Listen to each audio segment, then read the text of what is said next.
Chegamos a mais um Outcast Podcast, nossa janela para o mundo da neurodiversidade. Como sempre, a gente aqui traz informação, trazendo novidades, tudo no campo da neurodiversidade. Antes de eu apresentar quem está aqui comigo hoje, a gente falar um pouquinho dessa pessoa que está aqui comigo hoje, vou pedir, agradecer os nossos colaboradores, as pessoas que abraçaram nossa causa, de nos ajudar a levar a informação cada vez mais longe. Outcast Podcast, a nossa janela para o mundo da neurodiversidade. Um oferecimento, Oficina da Massa, a melhor pizza da região. CEP, Centro Especializado em Psicodiagnóstico. Priorize, Centro de Referência Médica em Neurodesenvolvimento. Ipamed, Clínica Multidisciplinar. IRS, Serviços Elétricos e Hidráulicos em geral. Outcast Podcast, a nossa janela para o mundo da neurodiversidade. É muito bom a gente ter sempre pessoas que sempre voltam aqui para trazer coisas novas, né? Que é sempre uma pessoa que dispensa toda e qualquer formalidade que já é de casa. Jaque Costa, muito bem-vindo. Muito prazer ter você aqui comigo. Hoje a gente vai falar de uma coisa nova, né? De uma coisa nova hoje. Ô Gisele, o prazer é meu. Muito obrigado novamente por abrir as portas do podcast. Eu acho que é muito importante, né? Dividir um pouco de ciência, dividir um pouco de conhecimento e de saber. Nunca é em vão, né? Não. A gente compartilhar do saber. O objetivo do podcast desde o início sempre foi esse, né? Levar informação, informação séria, né? Porque a gente sabe que na internet a gente tem acesso a um monte de informações que nem sempre são verdadeiras, né? Tem muita pseudociência por aí, mas o Outcast tem essa particularidade, a gente buscar sempre cientistas, pessoas que estão aí, né, buscando cada vez mais se aprimorar, e a gente está aqui para isso, para levar esse conhecimento para quem nos acompanha aqui. E nós vamos falar hoje, vou até botar meu óculos porque o assunto é novo, a gente vai falar hoje sobre relaxamento induzido na psicologia. Complexo, né? Um pouco. Como que é isso? Conta para mim. Bom, na verdade, é um procedimento que eu particularmente, uma técnica, né? Uhum. Que eu trabalho dentro da TCC, Terapia Cognitiva Comportamental, que é super válida para casos de paciente que chega com uma ansiedade muito elevada, chega com síndrome do pânico, Uhum. chega até com um grau de depressão mais profundo, né? Então, eu tento, né, claro, trabalhar um pouco dessa técnica para amenizar um pouco dos sintomas, né? Porque dentro do procedimento, dentro do que é proposto ali, que não deixa de ser uma sessão, Uhum. só que é uma sessão de relaxamento, onde você vai ser trabalhado naquele momento todo uma técnica para a gente tentar diminuir o quadro clínico de ansiedade ou de depressão do paciente ou de cada sujeito, né, que procura essas técnicas para obter retorno. E como que é utilizado isso na psicologia? Você falou aí que vai ser uma sessão, como que funciona isso? Bom, tinha muito tempo, na verdade, que eu não estava me dedicado, né, a essa técnica, né? Voltei com ela porque uma sessão um pouco mais, que dura mais. Uhum. Né? Normalmente eu atendo terapia normal, tá? Uma sessão entre meia a 50 minutos, dependendo do caso. E essas técnicas, ela tende, né, trabalhar todo um processo inicial, tem um meio, você tem que fechar com aquele paciente. Claro, deixo bem claro aqui, não é um movimento, não é uma técnica de hipnose. Eu queria saber, eu ia te perguntar isso, qual a diferença? Não trabalho com hipnose, até porque eu não tenho gabarito igual o Capita tem, né? Propício, estudou muito para isso, não é minha praia, nunca quis, né, desenvolver e seguir a linha da hipnose, porque requer muito estudo, né? E eu aderi, né, essa técnica dentro da TCC dos relaxamentos, porque a pessoa está consciente, a pessoa escuta tudo que a gente fala, a pessoa ela não deita no divã, primeiro começa por aí. Ela deita numa poltrona, que a gente chama de poltrona do vovô, né, aquela poltrona que ela estica a perninha e tal. E ali a gente vai trabalhando com o começo, né, induzindo com a música de som de natureza, né, envolvendo todo aquele paciente, né, tirando, né, deixando que ele automaticamente vai desligando de todo o movimento, que eu digo assim, de ansiedade, todo o movimento de tensão que ele traz lá de fora para dentro. O objetivo é retirar essas tensões em cada sessão, né, para que diminui o grau da ansiedade. Não estou dizendo, Gisele, que cura a ansiedade. Ah, sim, não. A gente nem pensei. Não existe cura para esse transtorno. O fato científico é isso, existe tratamento. Mas volto a reforçar. Tem paciente que ameniza 30%, até 50%. É claro, quando você está com um grau de ansiedade, princípio depressivo muito agudo, está em tratamento, não só com a psicologia, porque não adianta a psicologia trabalhar se a pessoa tem que tomar medicação. É um conjunto, eu sempre falo, você está no caminho errado. Se o paciente chega para mim, ele pede uma intervenção ali, está no caso de um surto, eu primeiro encaminho para o psiquiatra. Entendi. Que não adianta eu pular etapas, poderia muito bem atender, mas eu não gosto de pular etapas. Primeiro que a pessoa tem que estar medicada. Está medicada, o médico tem que estar caminhando junto. A medicação tem que começar a fazer efeito para aí ele procurar terapia. Entendi. Não é verdade? Porque aí as coisas vão conseguir ser desenvolvidas de uma naturalidade boa, cientificamente dizendo. Entendi. Né? Assim, não é hipnose, mas também meditação, também não é? Meditação... Como que difere isso? Vamos lá. A hipnose, você está sendo conduzido ali, né? O Rafael pode, né, esclarecer isso com uma natureza perfeita, porque ele é em Itaperuna, eu acho que é o melhor. Eu acho que não tem outro em Itaperuna. Eu acho que ele é o único, né? Em Itaperuna, inclusive muito meu amigo. Existe uma diferença muito grande. Eu uso essa técnica dentro da psicologia. Né? Eu preparo um ambiente, José. Vamos lá, ligo uma luz de abajur, um ambiente fica bem clean, né? Trabalho porque existem 2 procedimentos desse relaxamento. Ou induzido pelo telefone, onde você coloca uma musiquinha, existem pessoas conduzindo ali, né? E também eu faço a condução, né? Então eu trabalho de 2 vias aí, desse tipo de intervenção, né? Claro que eu gosto de conduzir quando é um caso mais específico, como um exemplo, tá? Já aconteceu, um fato. Já aconteceu de um paciente ter um trauma, né? Na verdade, um bloqueio da parte paterna. E durante esse processo, onde eu liguei ali, né, o som da natureza e tal, ele voltou lá atrás, né, por conta própria, claro, com as técnicas, e pôde desbloquear aquele bloqueio. É tipo constelação?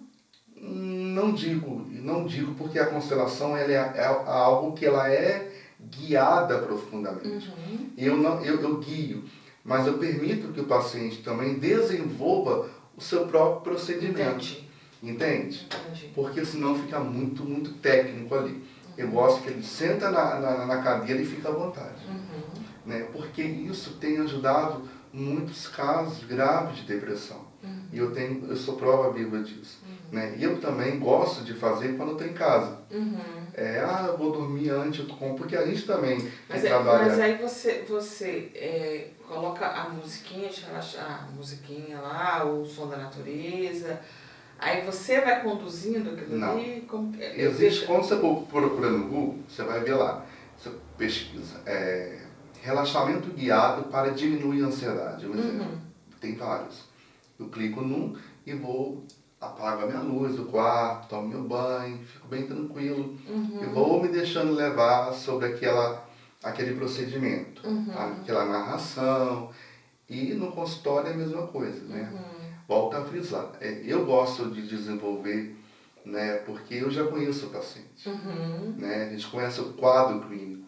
E esses prontos, eles já vêm de uma ferramenta natural. Né? E eu não gosto muito de usar, não, mas eu uso. Né? Por exemplo, no primeiro encontro eu uso, talvez no segundo, e no terceiro eu vou induzindo o que o paciente está precisando ali. Entendi. Porque, na verdade, você vai mexer na dor, você vai mexer na ferida, mas você vai deixar que ele fica livre para construir o cenário ali. Né? Eu deixo bem livre que o paciente fica livre, bem livre não, eu deixo bem à vontade que ele fica livre, porque ele tem que ganhar confiança com ele mesmo.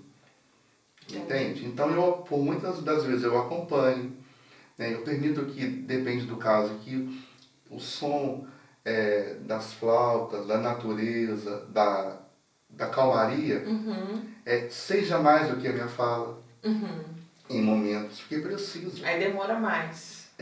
Eu tenho trabalhado em torno de 1h30, né? Quando um caso é muito profundo. Quando o caso não é profundo, 1 hora dá para você trabalhar. Depende do caso. Né? E assim, não tenho tempo de fazer isso, atender isso, né? A demanda que chega para mim chega bastante, porque meu consultório, graças a Deus, ele é uma benção, né? E eu tenho só 2 dias e meio que eu atendo lá, né? Eu também faço saúde e eu atendo em outros lugares e eu não tenho tempo de ficar, né? Só por conta porque disso, se eu tivesse, né? tiraria um dia só para essas pra técnicas, entende? Então eu faço um encaixe de 1 ou 2 pacientes no dia. Entendi. Interessante, é só ficar lá relaxando. Aí você faz uma avaliação, qualquer um vai chegar lá, você já faz isso com um paciente que já está há muito tempo, ou alguém pode procurar especificamente esse serviço? Como que é feita essa triagem? Normalmente, chega pra gente, eu faço anamnese tranquila, normalmente já chega com esse intuito. Né? Já vem para o relaxamento. Doutor, eu vi postagem lá, eu estou precisando, estou com uma atenção, estou precisando de desligar um pouco, me encontrar mais. Né? Porque nesse procedimento, essas técnicas, a gente leva ao sujeito, o indivíduo, a ele se encontrar do si ideal, do eu ideal. Porque muitas das vezes eles chegam sem identidade. Né? É o momento de desligar do tudo lá fora e começar a ligar no seu próprio eu ideal. Entendi. Né? Isso é muito importante frisar, porque o cotidiano da vida nos leva a uma experiência muito violenta, onde se a gente parar, a gente não tem tempo de comer, não tem tempo de nada. É só trabalho, telefone, então é o momento dele se encontrar com ele ali. Sim. É aí que você trabalha a respiração? Como que é feito isso? A gente trabalha o contexto da respiração, né? O primeiro passo que eu uso é a respiração. Né? Vamos respirar 10 vezes, respira bem devagar, solta o ar pela boca, né? E vai até aquele paciente soltar de fato aquele cansaço, liberar, eu falo liberar naquele momento tudo que ele trouxe lá de fora. Quando eu vejo que ele já está pronto para iniciar, já mudo para o ato B, para o ato 2. Vamos começar agora a imaginar, né, eu estou dando um exemplo. Se eu vejo o cenário que é um problema de família, uma casa, aí eu gosto de passear com ele na casa, no tipo momento, uma visualização. no seu quarto, tudo consciente, tá? No seu quarto, na sua sala, onde que você acha que está mais bagunçado, né? Então eu vou trabalhando dessa forma. Aí ele vai me dando feedback. Aqui está bagunçado, aqui está desorganizado. Aí nós vamos trabalhando por quê? né, tá desorganizado, por que está bagunçado? Então a gente começa a interrogar a fala do paciente, Entendi. que é uma ponte. Tem que ser dessa forma, entende? E depois eu tive várias experiências positivas durante esse procedimento, porque muitos pacientes diminuíram o grau de ansiedade. É nítido. Por conta desse relaxamento. Não é o relaxamento, por conta do procedimento, porque não é uma sessão. Não, sim, eu entendi. Mas por conta de estar tendo esse momento para si. Durante... Não, assim, não é na primeira sessão que a pessoa vai sair. Não, muito pelo contrário. E tem paciente que demora muito tempo a adotar o processo. Mas Entende? isso é concomitante à terapia comum ou a pessoa só faz um relaxamento? Eu uso a técnica, na verdade uma sessão comum, né? Só que eu uso uma sessão de relaxamento, né? Dentro das técnicas da terapia cognitiva comportamental. Entendi. Né? Porque naquele momento aquele paciente está desvinculando lá de fora, né? E naquele momento ele tem, eu trabalho em todo momento o reforçador positivo, o reforço positivo, né? E retiro muitas das vezes o reforçador negativo, que é o grande fantasma que assombra a maioria deles, né? Muitos não conseguem ir para frente de tal situação porque se reforça a todo momento negativamente ali. Entendi. Por bloqueios, por ataques emocionais, por situações que levou a um constrangimento, talvez no agora, né, ou talvez lá atrás. Né? Por que é importante? A terapia cognitiva comportamental, ela busca trabalhar o aqui e agora. Qual é a queixa principal? Qual é o que está pegando aí, né, no agora? Mas é claro que tem coisas do passado que a gente não pode perder momento. Entendi. Que tem que voltar. Um exemplo foi do trauma daquele paciente. Que no procedimento ele automaticamente se identificou. E ele automaticamente se resolveu. É claro, com observação técnica, com acompanhamento técnico, né? E com ajuda técnica. Né? É muito importante isso, porque a coisa não é que é nova. Né? Não, mas a forma como ser feita tem que ser uma forma, né? Tem que ter uma técnica para fazer, não é uma simplesmente acontece. E ele é indicado para pessoas com ansiedade? Qualquer um pode fazer. Eu quero experimentar uma sessão de relaxamento, minha vida não está boa, estou com crise de ansiedade por X, por Y situação. E aí a gente vai, acolhe aquele indivíduo, acolhe aquele paciente e desenvolve junto com ele o processo. Né? Porque o papel da psicologia hoje é acolher, né? É ajudar. Né? Muitos não conseguiram, sabia disso? Se envolver.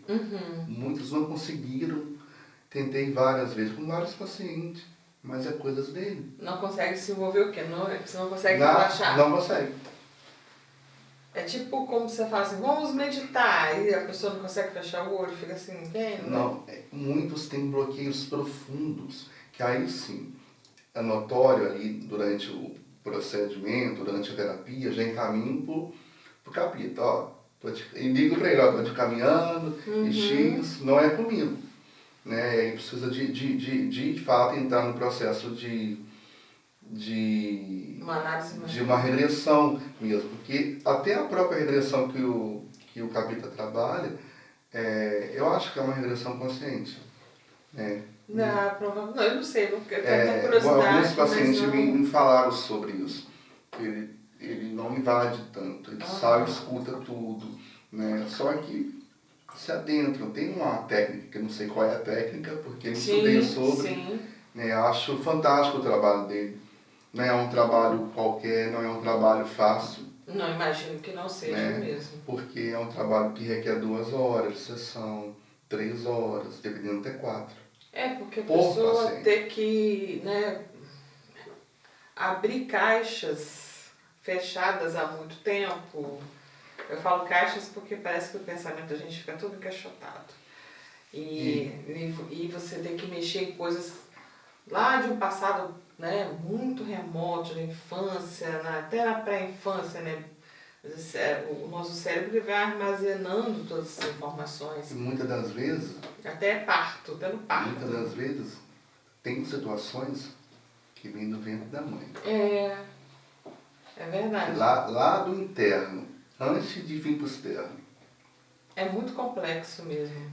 E é profundo, porque as pessoas acham que não, mas todo o procedimento de gravidez ele tem toda uma relação do que vai acontecer lá para frente.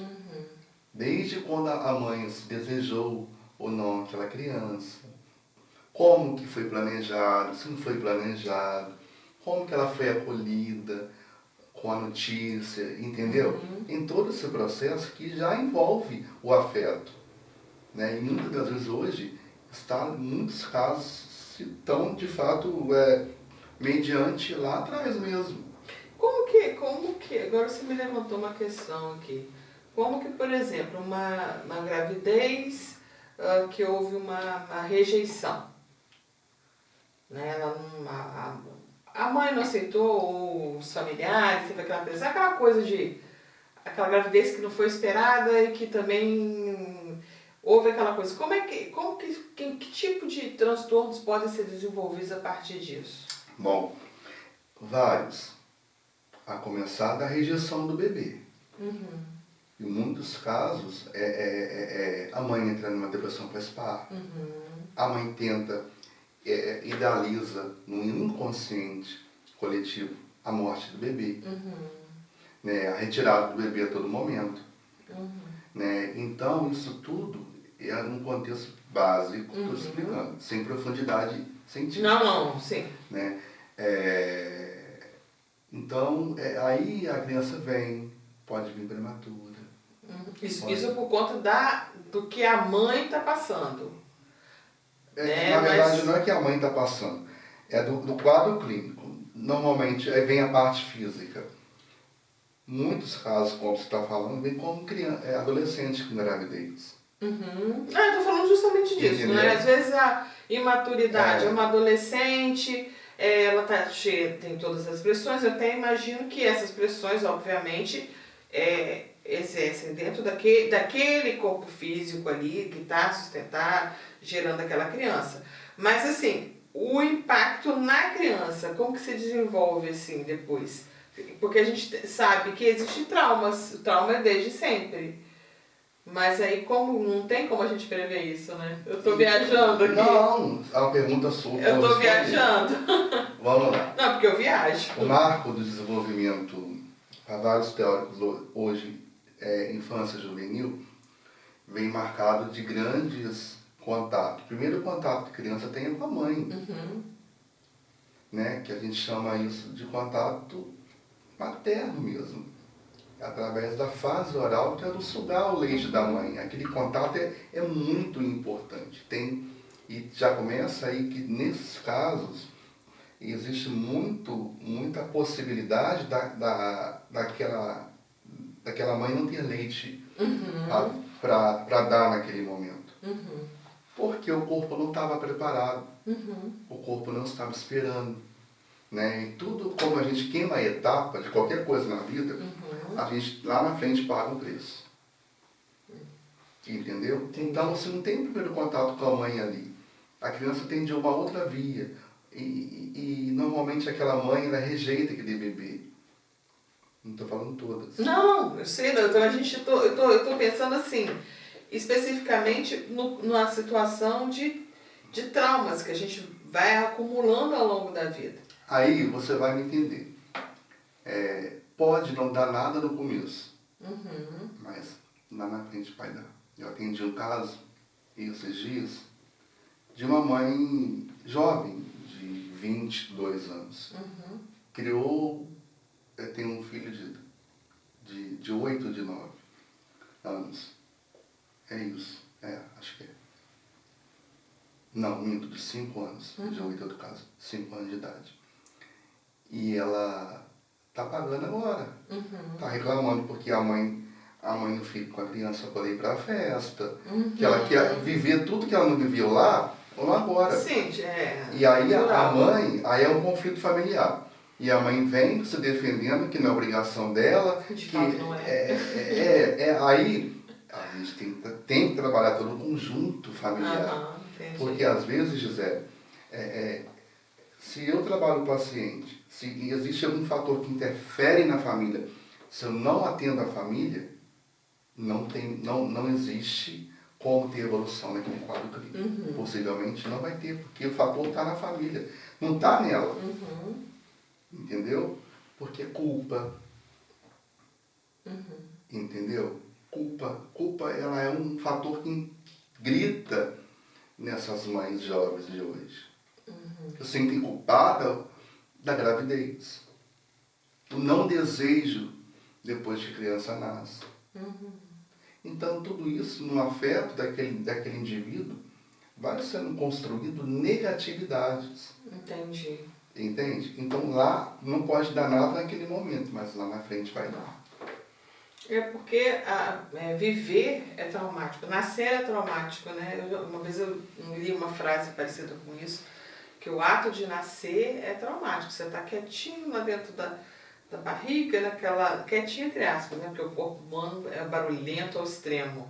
Mas a gente está lá preso naquele invólucro, de repente a gente sai para um ambiente amplo, com ar, com um monte de coisa que não tinha lá dentro. E isso é traumático. O novo é traumático para qualquer um. Você sai daqui de Itaperuna, vai morar em São Paulo, é traumático. Você saiu de uma cidade onde você está 20 minutos em qualquer lugar e lá você demora 2 horas para chegar onde você precisa. Então é traumático. Por que os quadros de depressão e de ansiedade estão só aumentando hoje em casos infantis de criança? Justamente por isso. O boom da depressão infantil foi a pandemia. Você não tem noção. Os colegas de consultório só dava caso infantil. Muito caso, muito adolescente, até que família compreendia, mas o adolescente que vivia e não gosta de ficar trancado dentro de casa, ele era obrigado a ficar trancado naquele isolamento, né? Minha filha, até hoje sofre. Por conta da Desenvolveu por conta da pandemia. E o índice de casos depressivos hoje cresceu muito, muito, muito com frutos da pandemia. Porque lá foi desenvolvido aqui a ansiedade. Não cuidou? Você tem grande chance de desenvolver um quadro depressivo. Quando você não cuida da ansiedade. Quando você não cuida de um quadro depressivo, você tem grande chance de desenvolver quadros de pânico.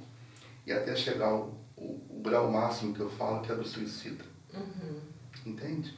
Então, há de ter, não é obrigado, mas é importante que a família reconheça os sintomas, reconheça ali, sinaliza um psicólogo ou um psiquiatra para que haja uma intervenção.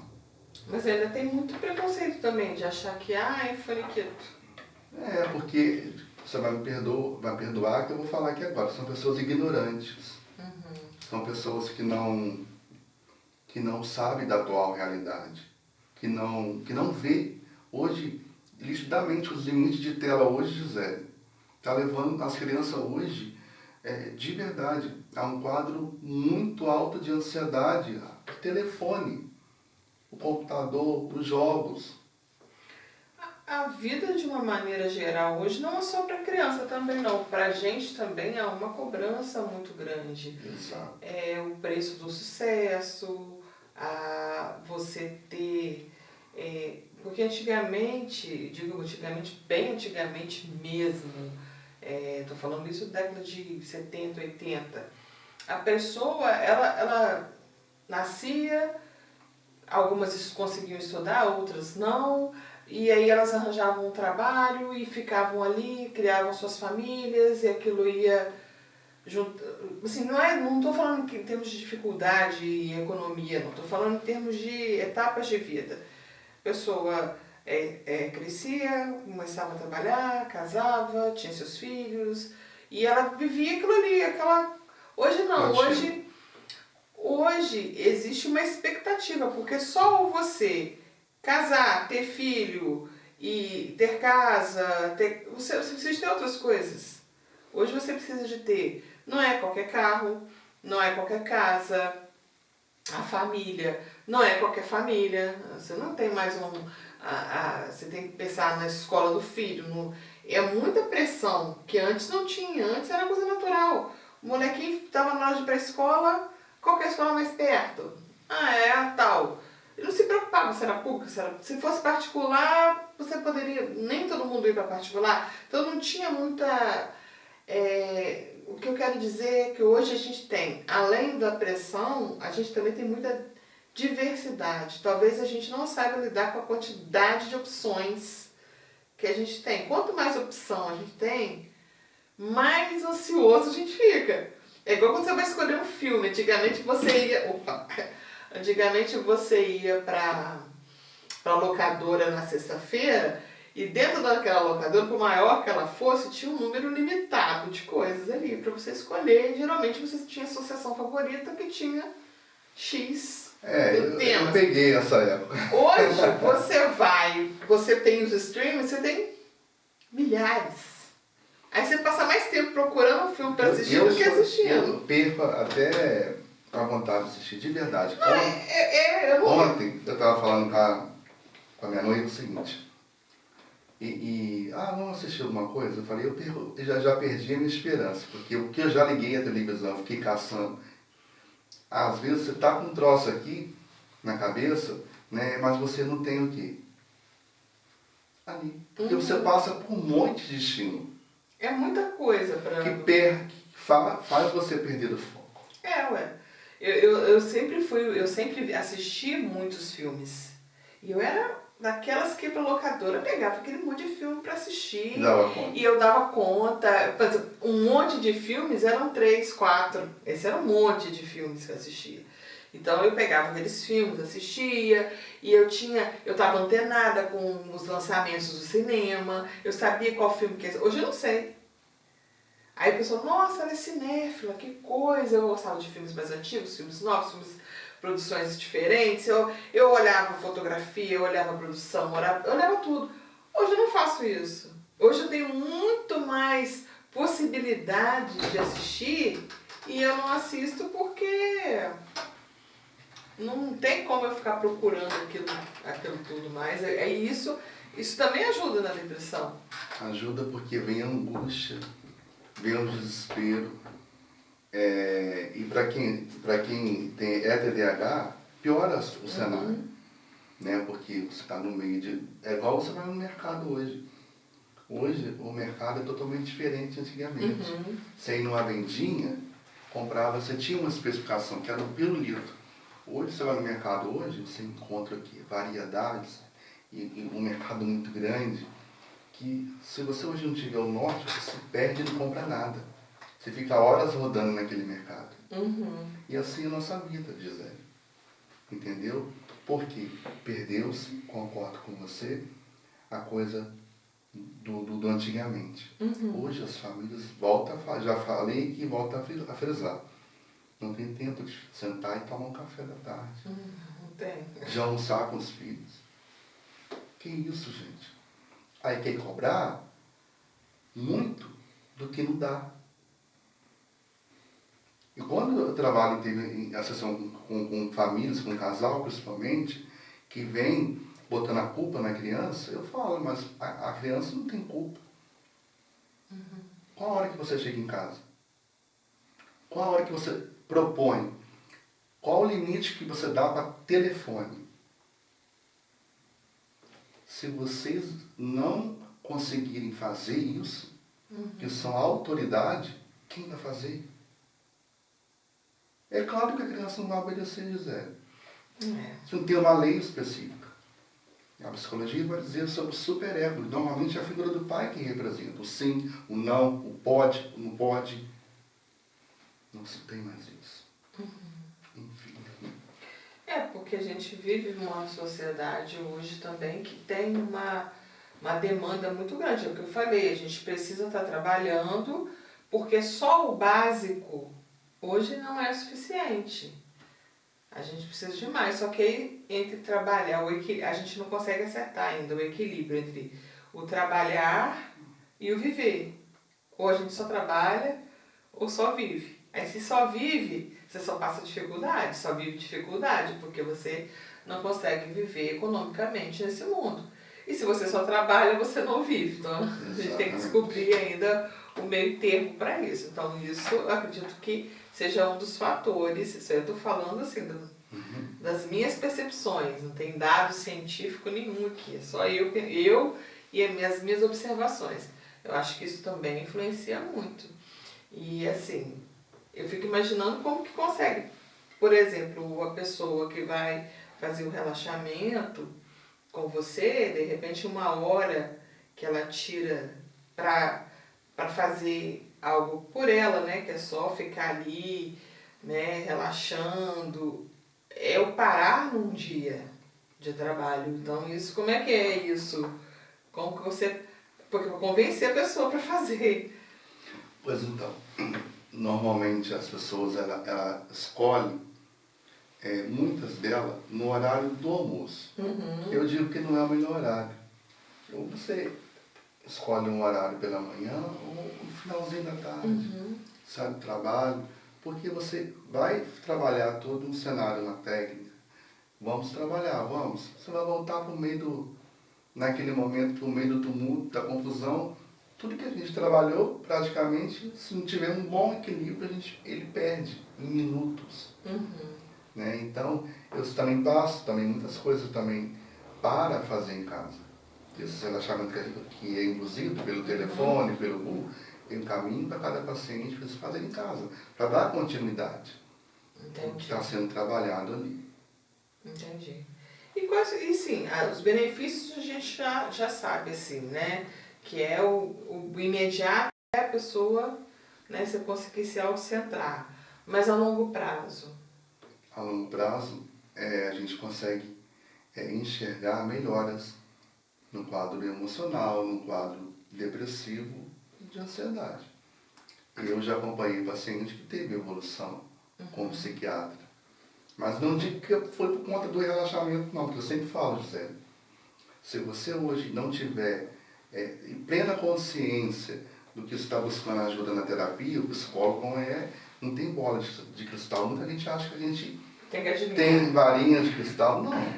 Se o paciente não querer, nada acontece. Nada vai acontecer. Ele tem que aceitar aquele momento. Então, não é lá. Tem paciente que a gente sabe que a gente vê que ele está indo por ir. Não estou dizendo nem questão dessas técnicas. Questão de terapia, que é obrigado pela família, pelo pai. Geralmente são os mais jovens, né? Quando eu vejo isso, eu chamo a família. Eu não dou continuidade. Eu não acho justo. Ele tem que estar ali porque ele quer. Não adianta você trabalhar com um paciente que está indisposto. Porque a família está obrigando. Vai ficar anos, e não me desculpa de falar, não vão conseguir ter evolução, porque depende dele também. Entende? Claro que a gente trabalha o manejo ali, mas muitos estão fechados, são rebeldes. Principalmente adolescente. Eu vim que minha mãe me obrigou. Porque não tem percepção do... É aquela coisa, a terapia, ela antes de mais nada, isso não é minha ideia do que seja, né? E é como eu uso a minha terapia. É muito mais autoconhecimento do que qualquer outra coisa. Então, se você não está numa idade onde você não está disposto, porque a criança é uma outra técnica. Quando você vai levar uma criança na terapia, ele nem sabe que está na terapia. Ele está brincando ali, está desenhando com você vai conversando. Não é isso? Que não é assim que é com o infantil? E eu trabalho muito com o lúdico no infantil. Então, depende da idade. Aí ele nem sabe que está lá, mas quando ele está adolescente, ele sabe que é uma terapia. Adolescente é mais delicado, porque a gente não pode usar certas técnicas do lúdico, porque eles acham que aquilo ali é para criança. Não, sim, então, mas eu estou falando assim, a criança, ela vai para a terapia, mas ela não tem noção de que é uma terapia. Não. Já o adolescente, ele sabe que está indo ali. Aí ele pode falar assim, eu não preciso disso, eu não quero. E muitas das vezes ele não está errado. Quem precisa é a família. É os pais que estão em processo de separação, que se separaram. Conta que transfere ansiedade para o filho, culpa para ele, sendo que ele não é o culpado. Você está conseguindo me entender? Tô conseguindo. Então, muitas das vezes eu tive que interromper, isso não foi uma, duas vezes não, um atendimento de adolescente e chamar os pais que estavam vivenciando um turbilhão de problemas, de separação, de briga e tal. Falei, deixa eu falar uma coisa para vocês. Desse jeito. Enquanto vocês não se resolverem, seja na terapia, seja entre vocês, o filho não precisa voltar aqui. O problema não está na criança, está em vocês. E ele está só observando. Claro, tem que trabalhar algumas coisas? Tem. Mas se eu trabalho aqui, ele volta para casa e vivencia tudo de novo. Tá me entendendo? E é por aí adiante. Então é tudo transfere. Não tem a maturidade, falando aos adultos, de reconhecer que está errado. Porque eu como adulto, eu reconheço quando eu erro. E isso faz parte do jogo. Isso é uma maturidade. Sim. Eu não me escondo pelos meus erros, nunca vou me esconder por estar. Não, se eu estou errado, eu vou assumir que estou errado, porque eu tenho a responsabilidade dos meus atos. Eu tenho família que não. Aí fica aquele joguinho, o pai é a mãe, fulano me traiu, Betana me traiu. Aí a criança fica o quê? Só assistindo esse conflito. Sim. Entendeu? E aí não adianta eu tratar a sua criança. Enquanto os pais também não entenderem que eles precisam de terapia, não vai resolver. Entendi. É porque fica tenso, né? Mas ainda há um pouco de preconceito com relação à terapia. Hoje nem tanto. Que virou moda. Eu acho que virou. Hoje a terapia virou moda. Eu falo que virou mesmo. Mas igual antigamente não, mas há uma rejeição eu digo da faixa etária das pessoas de 40 para cima. Que é o povo lá do antigamente mesmo que a gente está falando. Há uma rejeição. Né? Os jovens, crianças e os adolescentes de hoje, eu falo jovem da minha idade, 30 até 35, não tem. Eu vejo que o percentual é muito pouco de rejeição. Porque virou moda, né? Aquela coisa do terapia em dia. E infelizmente, eu sempre falo, eu quero deixar aqui até um alerta para vocês que me acompanham, né? E para todos nós. Não espera o caldeirão entornar. Porque muitas pessoas procuram terapia quando o caldeirão entorna. Deixa o caldeirão, viu que está na metade? Epa, está subindo demais a água ali. Não deixe entornar. Porque as coisas podem ser resolvidas da melhor forma, com mais tranquilidade. Quando o caldeirão está entornado, resolve. Mas poderia ter se prevenido de muitas coisas. Entendido. É porque a gente às vezes vai deixando para amanhã, quando vê passou 10 anos. Quando vê passou 10 anos. É bem complexo mesmo. Ajuda, você falou aqui também que ajuda na concentração. Como que é esse processo por causa de ficar assim, você vai induzindo, como que é? A gente trabalha concentração, atenção e também que a gente chama hoje nessas técnicas aí. Por quê? Aquele indivíduo, aquele paciente, ele tem que estar totalmente sobre o efeito daquele momento. Ou da indução do áudio, ou da indução do terapeuta. Né? Então, se ele não tiver um foco muito grande, que muitas das vezes tem dificuldade com os pacientes, porque são TDAHs. Né? E tem dificuldade mesmo de focar, de ficar, às vezes, com os olhos fechados, né? E de manter-se aquele momento. Mas a gente consegue, com o tempo, trabalhando para que ele esteja de uma forma diferente. Isso já é a evolução do quadro clínico. E, de fato, acontece quando o paciente quer. né? Já aconteceu de várias situações de TDAH, de uma ansiedade muito forte. A demora para o envolvimento daquele momento. Mas também depois que se envolveu, desleixou. Não, é bem interessante mesmo a técnica. Acredito que tenha muitos bons resultados, porque é um momento também para a pessoa parar num dia, né? Na semana complicada, de repente é o único momento que ela tem para ficar ali só por conta de si mesmo. E ainda tem pessoas que são preconceituosas. Com relação a isso? A tudo. Mediante, volta a falar ali de trás, a terapia. Existe paciente que mesmo tentando suicida, tentando se matar, não reconhece que precisa de ajuda terapêutica. Mas isso aí já é mais... Psiquiatria. Aí, não estou falando porque são quadros que a gente atende. E eu atendo com alguns psiquiatras em parceria lá no SUS. Porque um psicólogo tem que andar junto com o médico, psiquiatra. Sim. Ou o psiquiatra é o contrário. Por quê? Ajuda. Olha aqui, vamos estudar o caso junto? O que a gente pode... Então, dá muito certo. Né? Tem dado muito certo. Que bom. Bom, é uma técnica muito interessante. Tenho certeza que tem ajudado muita gente, né? E, infelizmente, a gente está chegando à nossa reta final. Passa rápido. Passa rapidinho. Que se puder deixar alguma mensagem, ou queira explicar mais alguma coisa a respeito dessa técnica, à vontade. Bom, está chegando o nosso momento final. Eu quero deixar, fazer um convite a você hoje, em especial, que deseja, conhecer a técnica do relaxamento, do momento ali terapêutico, para diminuir um pouco da ansiedade, para diminuir um pouco desse grau, que a gente vive no mundo ansioso.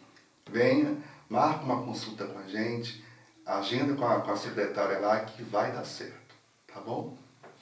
Isso aí, gente. Fica a dica e a gente tentar estar sempre separando um momento para si mesmo, porque nesse caos que a gente vive, tirar um momento para si não é nem folga, né? É um ato, de obrigação. De obrigação e de salvamento, dependendo das circunstâncias. Para vocês, meus queridos que me assistem, eu peço que nos sigam nas nossas redes sociais, que é no Instagram, @outcastpodcast, no YouTube, Outcast Podcast, e também no nosso portal, que é o www.outcast.com.br. Muito obrigada pela companhia e até a próxima, se Deus quiser. Outcast Podcast, a nossa janela para o mundo da neurodiversidade. Um oferecimento, Oficina da Massa, a melhor pizza da região. CEP, Centro Especializado em Psicodiagnóstico. Priorize, Centro de Referência Médica e Neurodesenvolvimento. Itamed, Clínica Multidisciplinar. IRS, Serviços Elétricos e Hidráulicos em geral. Outcast Podcast, a nossa janela para o mundo da neurodiversidade.